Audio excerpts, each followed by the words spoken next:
Welcome to Tooltech Geek. I'm going to show you an experimental tool, a prototype of a wrench that I 3D printed. This has basically two parts that are two-dimensional, and the jaw will fit into these little notches that are sized specifically for openings that will match the fastener. So all the way from this biggest one to the smallest,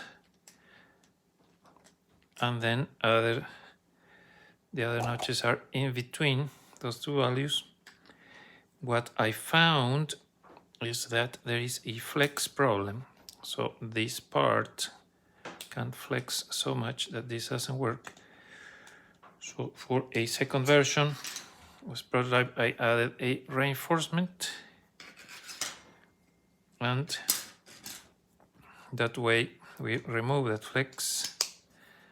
Now we have a more rigid tool that looks very robust. Of course, in a real case it should be made of metal, but this is enough to do some kind of proof of concept. So works for the different sizes. Let's try something in between. This will be the first, second, third, the fourth. 1, 2, 3, 4. This one. And there you go. I'm happy with the result.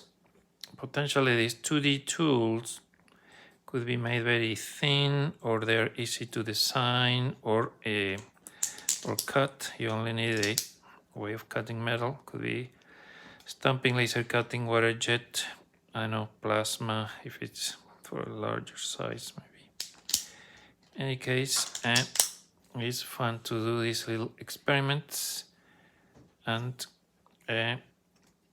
kind of imagine new types of EDC tools or compact tools that are kind of new.